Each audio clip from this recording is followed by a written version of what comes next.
ನರೇಂದ್ರ ಮೋದಿಯವರು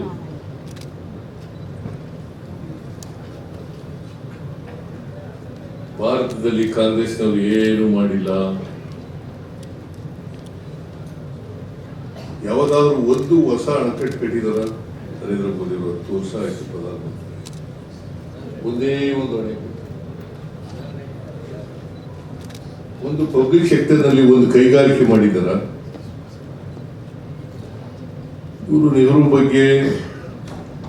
ನೆಹರೂರವರ ಹೆಸರನ್ನು ಇತಿಹಾಸದಲ್ಲಿ ತೆಗೆದಾಕಬೇಕು ಅಂತ ಹೇಳಿ ಪ್ರಯತ್ನ ಏನ್ ಮಾಡ್ತಾ ಇದ್ದಾರಲ್ಲ, ಓಲಿ RSS ನವರು ಯಾವತ್ತಾದ್ರೂ ಕೂಡ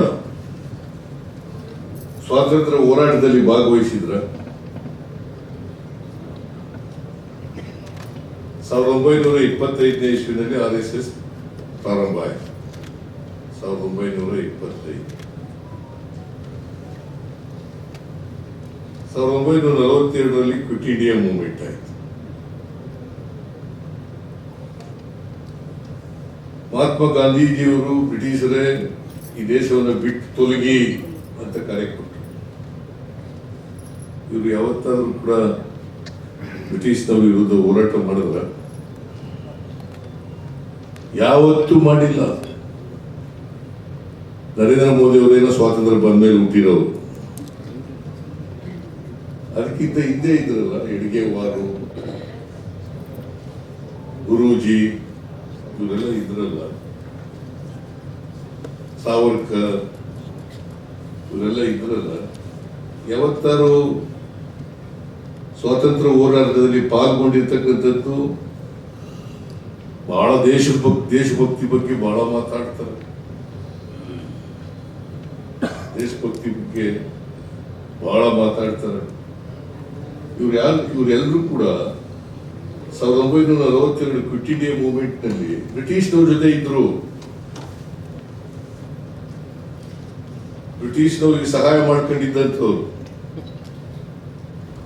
ಇವರು ದೇಶಭಕ್ತಿ ಬಗ್ಗೆ ನಮಗೆ ಪಾಠ ಹೇಳ್ಕೊಡ್ತಾರೆ. ದೇಶಕ್ಕೋಸ್ಕರ ತ್ಯಾಗ ಬಲಿದಾನಗಳನ್ನು ಮಾಡಿ ಸ್ವಾತಂತ್ರ್ಯ ಹೋರಾಟದಲ್ಲಿ ಭಾಗಿ ನೆಹರೂರವರು ಎಷ್ಟು ವರ್ಷ ಜೈಲಿನಲ್ಲಿದ್ರು?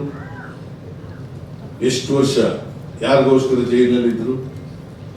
ಮಹಾತ್ಮ ಗಾಂಧೀಜಿಯವರ ನಾಯಕತ್ವದಲ್ಲಿ ಸ್ವಾತಂತ್ರ್ಯ ಹೋರಾಟ ನಡೆದಾಗ ಮುಂಚೂಣಿನಲ್ಲಿದ್ದಂಥವ್ರು ನೆಹರೂರವರು. ನೆಹರೂರವ್ರ ಬಗ್ಗೆ ಮಾತಾಡ್ಲಿಕ್ಕೆ ಇವ್ರಿಗೆ ಯಾವ್ದಾದ್ರು ನೈತಿಕತೆ ಇದೆಯಾ? ನರೇಂದ್ರ ಮೋದಿ ಅವರು ಈಗ ಹೇಳ್ತಾರೆ, ನನಗೆ ದೇವರೇ ಕಳಿಸಿದಾನೆ.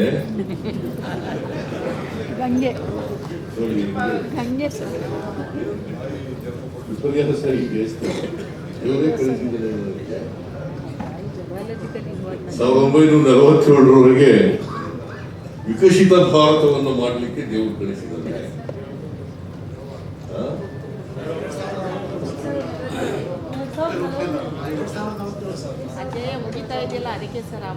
ಏನು ದೇವರು ಅವತಾರನ? ಇವತ್ತು ಬಡವರ ಬಗ್ಗೆ, ದಲಿತರ ಬಗ್ಗೆ, ಹಿಂದುಳಿದವ್ರ ಬಗ್ಗೆ, ಅಲ್ಪಸಂಖ್ಯಾತರ ಬಗ್ಗೆ ಒಂದು ದಿನ, ನಿರುದ್ಯೋಗದ ಬಗ್ಗೆ ಅದಕ್ಕೆ ಬೇಕಾದಂತ ಕಾರ್ಯಕ್ರಮಗಳನ್ನು ಮಾಡ್ತಕ್ಕಂಥ ಪ್ರಯತ್ನ ಮಾಡಲೇ. ಸರ್ವರಿಗೂ ಸಮಪಾಲು ಸಮಪಾಡು ಮಾಡಬೇಕಲ್ಲ. ಸರ್ವ ಜನಾಂಗದ ಶಾಂತಿಯ ತೋಟ ಮಾಡಬೇಕಲ್ಲ. ಅದಕ್ಕೇನಾದ್ರು ಪ್ರಯತ್ನ ಮಾಡಿದಾರ? ಈಗ ನೋಡಿ, ಸೋಲ್ತೀವಿ ಅಂತ ಗೊತ್ತಾಗ್ಬಿಟ್ಟು ಬಾಯಿ ಬಂದಾಗ ಮಾತಾಡ್ತಾ ಇದ್ದಾರೆ ನರೇಂದ್ರ ಮೋದಿ. ಇಲ್ಲೇ ಉದ್ದೇಶಪೂರ್ವಕವಾಗಿ ಮಾತಾಡ್ತಾ ಇದ್ದಾರೆ. ಓಟ್ಗೋಸ್ಕರ, ಹಿಂದೂ ಮುಸಲ್ಮಾನರನ್ನ ಡಿವೈಡ್ ಮಾಡ್ಲಿಕ್ಕೋಸ್ಕರ, ಪೋಲರೈಸೇಷನ್ ಆಫ್ ಓಟ್ಗೋಸ್ಕರ ಮಾಡ್ತಾ ಇರ್ತಕ್ಕಂಥದ್ದು. ಒಂದ್ ಕಡೆ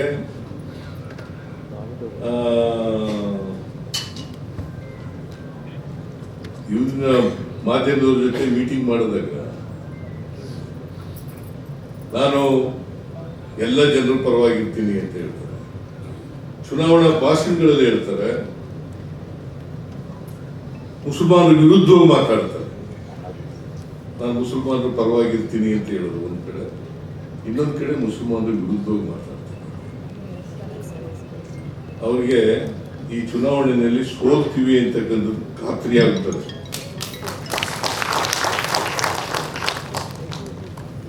ಅದಕ್ಕೋಸ್ಕರನೇ ಈ ತರ ಎಲ್ಲ ಮಾತಾಡಲಿಕ್ಕೆ ಪ್ರಾರಂಭ ಮಾಡಿದ್ದಾರೆ. ಡೆಸ್ಪರೇಟ್ ಆಗ್ಬಿಟ್ಟಿದ್ದಾರೆ, ಹತಾಶರಾಗಿ ಇವತ್ತು ಇದೆಲ್ಲ ಮಾತಾಡಲಿಕ್ಕೆ ಪ್ರಾರಂಭ ಮಾಡಿದ್ದಾರೆ. ಈ 10 ವರ್ಷಗಳ ಕಾಲ ನರೇಂದ್ರ ಮೋದಿ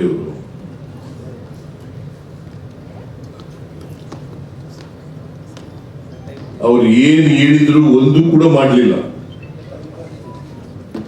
ಏನ್ ಜನರಿಗೆ, ಈ ದೇಶದ ಜನರಿಗೆ ಭರವಸೆ ಕೊಟ್ಟಿದ್ರಲ್ಲ, ಒಂದು ಮಾಡಲಿಲ್ಲ. ಮತ್ತೆ ಕಾಂಗ್ರೆಸ್ ಪಕ್ಷ ಟೀಕೆ ಮಾಡಲಿಕ್ಕೆ ಇವತ್ತೇನಾದರೂ ಈ ದೇಶದಲ್ಲಿ ಎಲ್ಲ ಜನರನ್ನು ಒಟ್ಟಿಗೆ ತಗೊಂಡು ಹೋಗ್ತಾರೆ, ಎಲ್ಲ ಜನರ ಹಿತ ಬಯಸ್ತಕ್ಕಂಥ,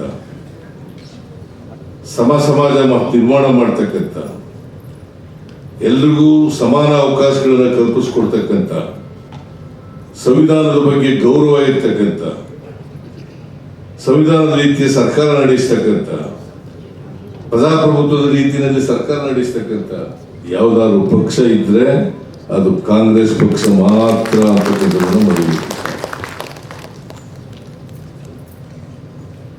ಇವರಿಗೆ ಬಹುತ್ವದಲ್ಲಿ ನಂಬಿಕೆನೇ ಇಲ್ಲ. ಈ ದೇಶ ಬಹುತ್ವದ ದೇಶ, ಅನೇಕ ಧರ್ಮಗಳು, ಅನೇಕ ಜಾತಿಗಳು, ಅನೇಕ ಭಾಷೆಗಳು ಇವೆಲ್ಲ ಇರ್ತಕ್ಕಂಥ ದೇಶದಲ್ಲಿ ನಾವು ಏಕಚಕ್ರಾಧಿಪತ್ಯ ಮಾಡ್ತೀವಿ, ಏಕನಾಯಕನನ್ನು ಮಾಡ್ತೀವಿ ಅಂತಕ್ಕಂಥದ್ದು, ಹಿಂದೂ ರಾಷ್ಟ್ರ ನಿರ್ಮಾಣ ಮಾಡ್ತೀವಿ ಅಂತಕ್ಕಂಥ ಹೇಳ್ತಕ್ಕಂಥದ್ದು ಇದೆಯಲ್ಲ, ಇದು ಕನಸಿನ ಮಾತು, ಈ ದೇಶಕ್ಕೆ ಆಗ್ತಕ್ಕಂಥ ವಿಚಾರ ಅಲ್ಲ. ಇದನ್ನ ಬಹಳ ಸ್ಪಷ್ಟವಾಗಿ ತಿಳ್ಕೊಬೇಕು. ಕಾಂಗ್ರೆಸ್ ಸರ್ಕಾರಕ್ಕೆ ಬಂದಾಗ ಮಾತ್ರ ಎಲ್ಲರನ್ನು ಸಮಾನವಾಗಿ ಕಾಣ್ತಕ್ಕಂಥದ್ದು. ನಮ್ಮ ಕಾನ್ಸ್ಟಿಟ್ಯೂಷನ್ ಕೂಡ ಅದನ್ನೇ ಹೇಳಿದ್ರು. ನಮ್ಮ ಕಾನ್ಸ್ಟಿಟ್ಯೂಷನ್ ಕೂಡ ಸ್ವಾತಂತ್ರ್ಯ, ಸಮಾನತೆ, ಭ್ರಾತೃತ್ವ ಮತ್ತೆ ಸಹಿಷ್ಣುತೆ, ಇವು ತಾನೇ ಬಹಳ ಮುಖ್ಯವಾಗಿ ಸಂವಿಧಾನದಲ್ಲಿ ಹೇಳಿರ್ತಕ್ಕಂಥ. ಈ ಸ್ವಾತಂತ್ರ್ಯ ಆಗ್ಬೇಕಾದ್ರೆ ಅದಕ್ಕೆ ಅಂಬೇಡ್ಕರ್ ಅವರು ಒಂದು ಮಾತೇನು ಹೇಳ್ತಾರೆ ಅಂತ, ಬರೀ ರಾಜಕೀಯ ಸ್ವಾತಂತ್ರ್ಯ ಸಿಕ್ಕಿದ್ರೆ ಸಾಲದಪ್ಪ ನಮಗೆ, ಅದ್ರ ಜೊತೆಯಲ್ಲಿ ಎಲ್ಲರಿಗೂ ಆರ್ಥಿಕ ಸಾಮಾಜಿಕ ಸ್ವಾತಂತ್ರ್ಯ ಸಿಕ್ಕಿದಾಗ ಮಾತ್ರ ರಾಜಕೀಯ ಸ್ವಾತಂತ್ರ್ಯಕ್ಕೆ ಅರ್ಥ ಬರ್ತದೆ. ರಾಜಕೀಯ ಸ್ವಾತಂತ್ರ್ಯ ಯಶಸ್ವಿ ಆಗಬೇಕಾದ್ರೆ ಪ್ರತಿಯೊಬ್ಬರಿಗೂ ಕೂಡ ಆರ್ಥಿಕ ಸಾಮಾಜಿಕ ಸ್ವಾತಂತ್ರ್ಯ ಸಿಗಬೇಕು. ಇದರಲ್ಲಿ ನಂಬಿಕೆ ಇದೆ ಇವರಿಗೆ. ಇದರಲ್ಲಿ ನಂಬಿಕೆ ಇರ್ತಕ್ಕಂಥ ಪಕ್ಷ ಕಾಂಗ್ರೆಸ್ ಪಕ್ಷ ಮಾತ್ರ.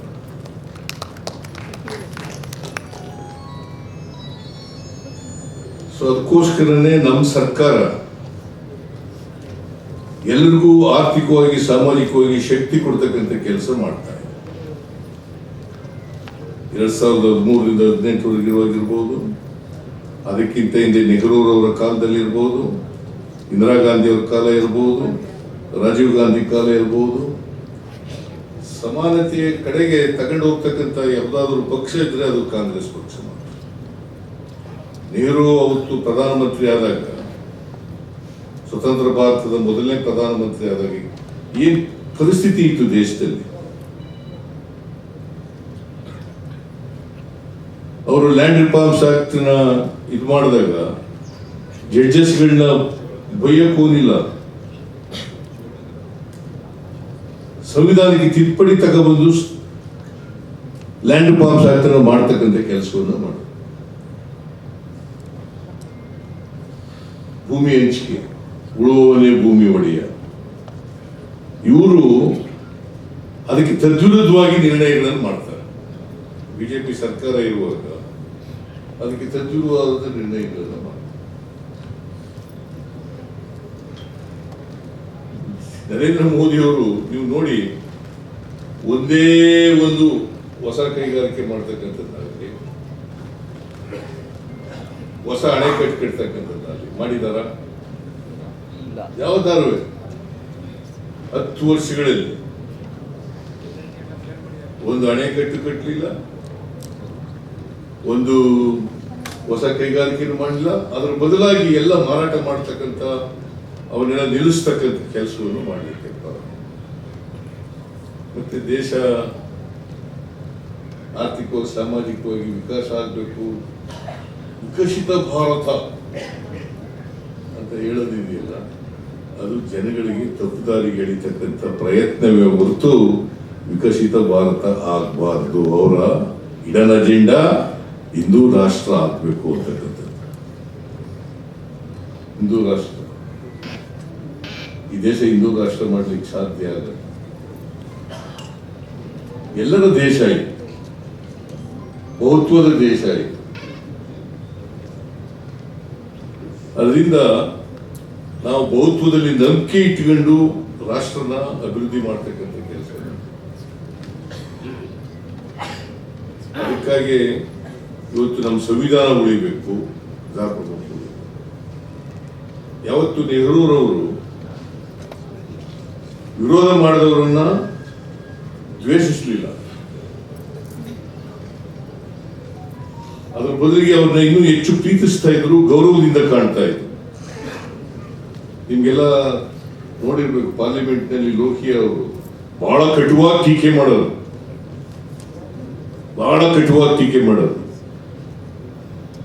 ಪಾರ್ಲಿಮೆಂಟ್ ನಲ್ಲಿ ಕೂತ್ಕೊಂಡು ಕೇಳೋರು. ಆಮೇಲೆ ಲೋಹಿಯಾರ್ ಅವರಿಗೆ ಅಪಾರವಾದಂತ ಗೌರವವನ್ನು ಕೊಡ್ತಾ ಇದ್ರು. ಇಬ್ರು ಒಟ್ಟಿಗೆ ಇದ್ದವರು. ಸಮಾಜವಾದಿ ಕಾಂಗ್ರೆಸ್ ಅನ್ನ ಕಟ್ಟಿದವರು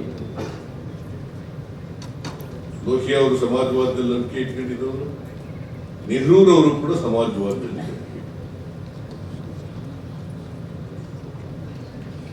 ಅದರಿಂದ ನಾನು ಹೆಚ್ಚು ಮಾತಾಡಲಿಕ್ಕೆ ಹೋಗಲ್ಲ. ನಾವೆಲ್ಲರೂ ಕೂಡ ನೆಹರೂರವರಿಗೆ ಗೌರವ ಸಲ್ಲಿಸೋದು ಅಂತಂದ್ರೆ, ಅವರನ್ನ ಸ್ಮರಿಸ್ಕೊಳ್ಳೋದು ಅಂತಂದ್ರೆ, ಅವರಿಂದ ಸ್ಫೂರ್ತಿಯನ್ನು ಪಡ್ಕೊಳ್ಳೋದು ಅಂತಂದ್ರೆ, ಅವರು ಎಂಥ ದೇಶವನ್ನು ಕಟ್ಟಬೇಕು ಅಂತಂದ್ರೆ ಆಧುನಿಕ ಭಾರತ. ಆ ಆಧುನಿಕ ಭಾರತವನ್ನು ಕಟ್ಟೋದ್ರಲ್ಲಿ ನಮ್ಮ ಸ್ವಲ್ಪ ಆದ್ರೂ ಕೂಡ ಕೊಡುಗೆಯನ್ನು ಕೊಡ್ತಕ್ಕಂಥ ಪ್ರಯತ್ನವನ್ನು ಮಾಡದೆ ನೆಹರೂರವರಿಗೆ ಸಲ್ಲಿಸ್ತಕ್ಕಂಥದ್ದು.